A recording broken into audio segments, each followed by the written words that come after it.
Let's talk about the big elephant in the room today, which is a hot topic point that came from the Capcom guys, and it's the topic of conversation that's in the title today, which is are the Darkstalkers dead? And it's funny because this has been a hot point of conversation about this franchise since 2013 or so, back when Darkstalkers Resurrection, came out. And the whole point of Darkstalkers Resurrection, as was explained by Capcom, was essentially a test of the commitment to Darkstalkers fans, and if they would purchase that, then they would purchase a new game, which is complete horseshit, right? The actual the test that a lot of game developers will put out, which is releasing old games to test the interest in new game, is completely unfounded by any actual resounding science. It does not lead people want a new game. They don't want the old games, So the fact that the old ones don't sell sometimes is just absolutely ridiculous. And Capcom has a really big history with this, of releasing classic stuff and then hoping that it gauges the interest, if not gives them an idea of how many people would be interested in a new title of this. Could we actually invest in something big? Somebody might remember Mega Man Legends 3. But that was definitely a part of what is commonly known about 10 years ago as about the Capcom test. Fortunately, it's been a long time since a Capcom test has happened, like 9 years. But it's definitely a thing that has permeated throughout the Japanese gaming industry, and is very unfortunate because it doesn't make any sense, right? It's just one of those things where it's like, why would you release something that we already have when what? It just made no goddamn sense. The nice thing about the Capcom Fighting Collection that's coming out is that even though a lot of these things have been emulated to high heaven for like 20 years, at least in the Capcom Fighting Collection, they are the official releases of some of these titles ever. Some of these versions of Darkstalkers that are in here, as well as Red Earth, technically have never been released on anything outside of their initial releases in Japan and stuff like that. Pocket Fighter never came out on anything besides the Capcom Anthology on PS2 and Sega Saturn and PlayStation 1. So it's really crazy. There's a lot of stuff in there that is seemingly lost to time, Cyberbots especially, just lost to time, and they're actually being released now. So it's a pretty weird collection, right? It's a collection of stuff that is just wow, they didn't forget about this stuff. That's kind of cool. So that leads us to today, where there was an interview with one of the Capcom developers, I think it was Matsumoto, and he was talking about Capcom Fighting Collection and sort of what it represents, and let's get into the quote. Let me pull it up. Per an article that went up today, I think with Game Informer, in fact, let's just pull up the direct article itself, a direct QA with Shuhei Matsumoto. And he's the producer on the Capcom Fighting Collection. A bunch of fluff stuff, talking about the platforms it's being released on, talking about the games that are in here, all the legacy of games and stuff like that. So there's an interesting quote down here. Does the inclusion of series like Darkstalkers, Cyberbots, and Red Earth increase the chance of a revival of any of these series in the future? And then we'll check out the other quotes after this. And for Matsumoto directly, he's being asked, hey, is there any chance Darkstalkers, Cyberbots, Red Earth, any chance these things will exist again outside of a collection? And he wanted these titles to be playable once again on a current gen console. He also wanted people who may have never seen them, but never had the chance to play them, to get this opportunity. That said, we do not think that this will necessarily increase the possibility of these series being revived. So immediately, everybody is hitting me up, and they're like, oh shit. Darkstalkers are actually dead, right? Everyone interpreted this as a direct response that the chance that any of these games getting a direct sequel, regardless of the success of this collection, which is kind of what we've been touting, hey, you know what? If you want Darkstalkers to come back, you should probably buy this collection. He's saying that's not the case. He's like, you know what? No, that's not what we are doing. This is a very weird move from Capcom.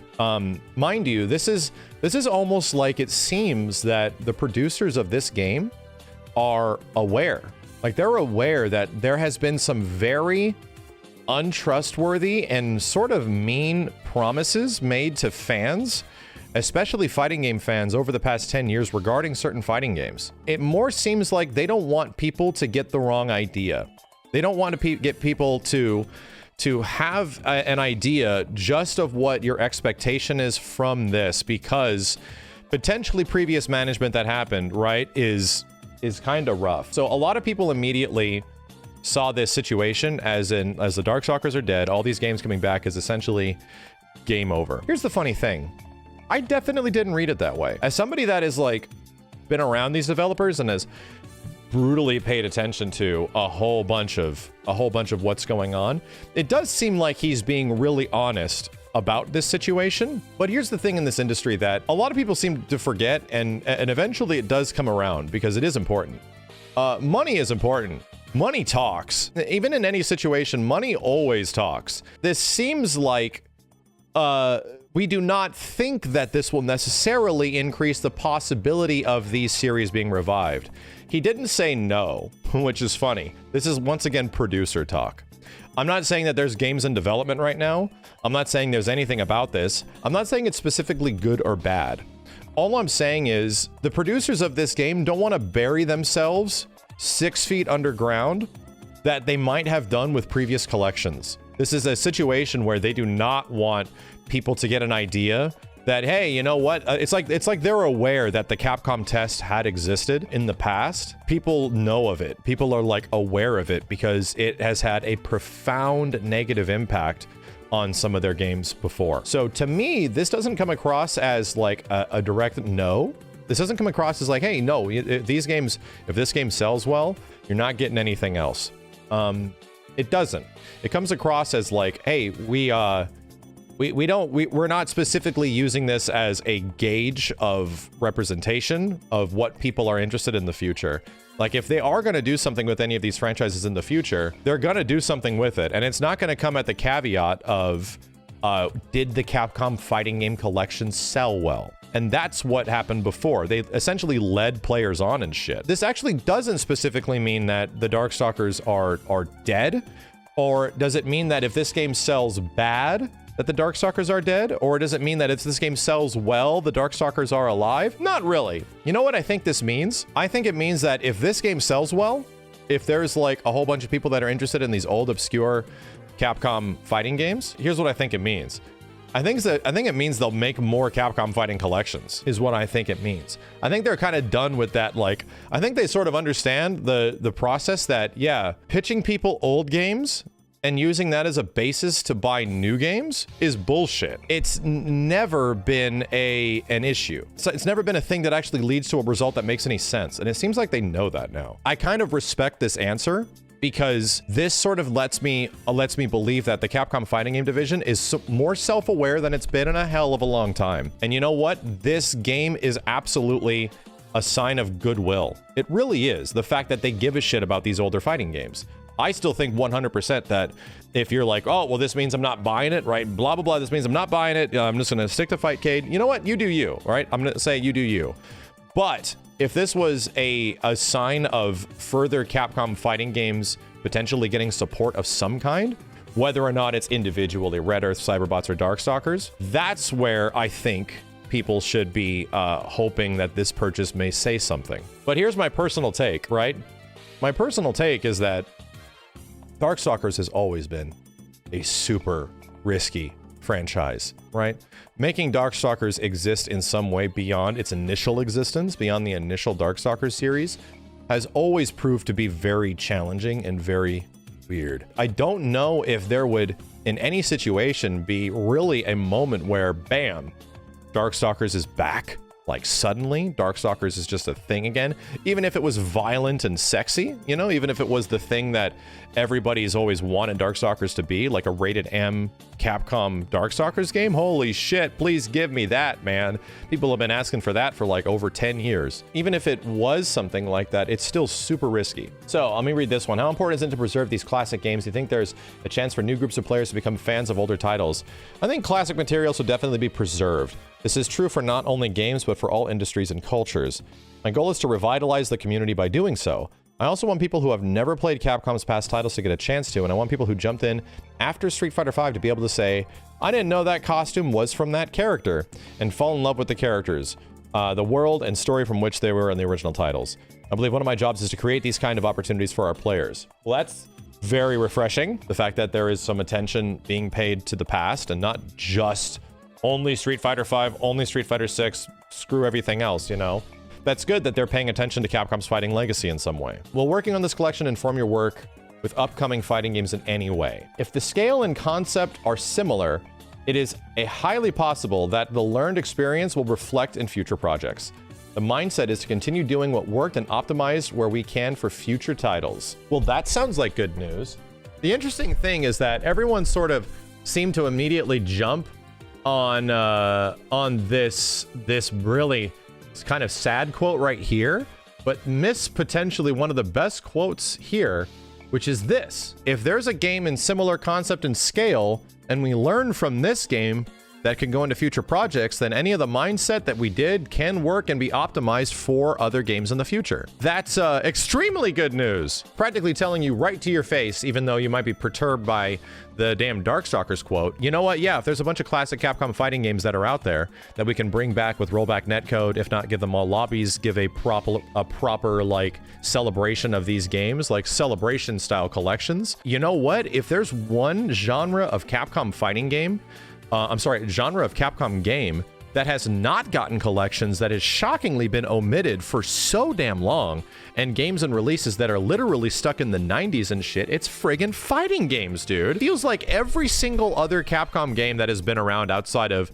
I don't know, Chaos Legion or some shit, has potentially been re-released, repackaged, redesigned, resold, and put into something new like every few years or so. There's always a new Capcom collection. They're all over the place. They've been on everything since the PS1, dude. It's weird that, and they would, in those old collections, they would just sprinkle in, right? Here's a Street Fighter. Here's a random Darkstalkers game, right? Here's AVP, I don't know. Like, there would always be some little fighting game thing or like beat 'em up that everyone wants that would be put in there. And this is a really good sign that, oh, you know what? Maybe they actually get it. Maybe they actually understand that, dude, people kind of want some of these like classic 2D games to come back in some way, right? All these like really old ancient PS1 and before games that are sort of like stuck on certain things have not been re-released in some way. And it's crazy to think that the majority of those old Capcom arcade games are still being re-released and redistributed in a ton of different things. So this is a very good quote to me. Man, this gives me hope for the future of like a potential Capcom versus SNK collection.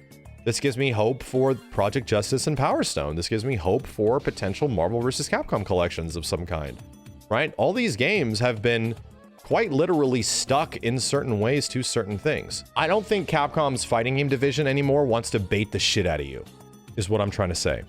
I don't think they're ready to put something on the end of a string and throw it into this pond of people that have just been waiting for something, and then just chuck it in and let you go crazy when you see like some little thing that it could be. Like, what the fuck is that? Like, oh my god, could it be that? And then they pull it away. Because that was the absolute case for a lot of shit of Capcom fighting games over the past like 10 years or so, where it felt like we were just being teased about certain things and then nothing happens. Like, what the fuck? For them to say that they are interested in other collections in the future, for them to say that there is the chance that things can be reflected if things go well here, because we haven't actually played the game yet, right? We don't actually see the netcode and the lobbies and how everything actually works.